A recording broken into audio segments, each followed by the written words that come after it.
Hi everyone, I'm Chelsea. I'm the technical illustrator here at Seamwork, and today I wanted to show you my sewing space. Now, before I get into it, I should note I was living in a studio apartment previously, and so my sewing space was very tailored for that very small space.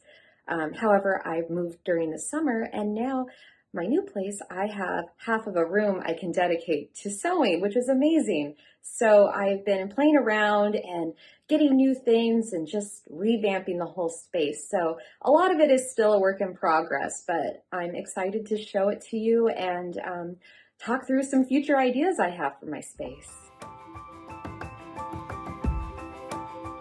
All right, so starting out, I have my trusty body form right here, bought from a Coldwater Creek going out of business, but it's been doing the trick for many years now. I also have a nice big basket I recently got in which to store my printed patterns before I cut them out.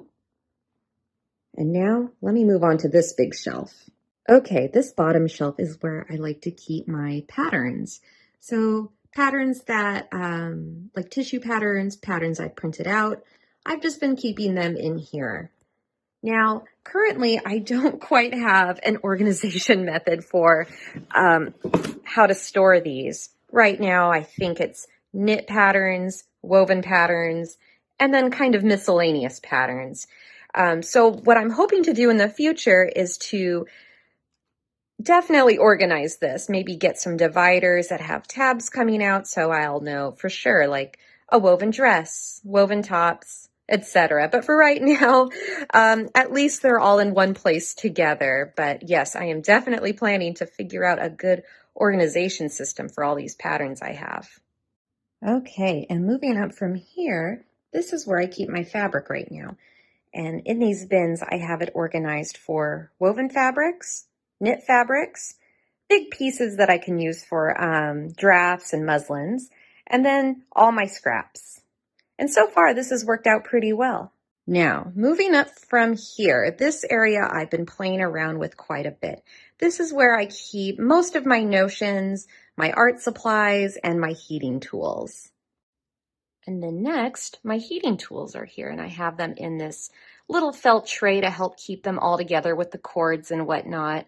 My space isn't big enough to keep an ironing board out, so this has worked pretty well to keep all my heating supplies in one area so I don't have to keep moving them around a bunch.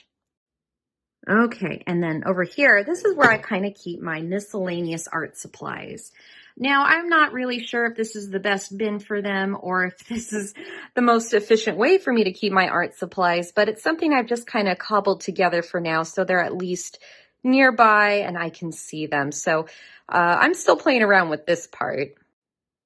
So in these boxes, I keep my things like interfacing, bias tape, zippers, buttons, all those kinds of things. I still need to get little labels for them so I know exactly what's in them. But for now, you know, some stickers kind of help with that. All right, and then moving on up to my top shelf, here are my serger cones. I haven't really found an ideal way to store these yet. This is kind of the best I've come up with. I think ideally I'd like to get maybe some sort of little tray or something with pegs maybe. But we'll see. I'm still very much playing around with those guys. And then moving on over here, this is kind of where I keep the rest of my notions, usually the stuff that I use more often. Snipping tools, I keep my pin wand here, fray tape, hand sewing needles. I have these nice little boxes that I keep like my safety pins in or tailor's chalk. All this stuff I reach for pretty often. And then here's my needles. I have them in these little boxes. They're still a little messy still, but it's been working for right now. So this shelf unit is called Becant from IKEA, and one reason I really love it is because the frame is magnetic, which makes it super handy for hanging up all sorts of things. And since I spend a lot of my time right here at my machines, it's very easy for me to just reach over and grab a ruler, scissors, measuring tape. It's so handy, and that's actually been one of my favorite parts about my new setup. And that's my sewing space. Thanks so much for joining me on this little tour. Like I said, it's still very much a work in progress, but it's been really fun figuring out what it is I ideally need in my own sewing and creative space. So yeah, so let me know. Do you have any organization tips or tools you think I could use? Do you have any suggestions for a way to store serger cones that hopefully doesn't involve a pegboard on the wall because I'm renting this place and probably shouldn't be doing that? Either way, comment down below. Let me know what you think. Thanks for joining me. Happy sewing!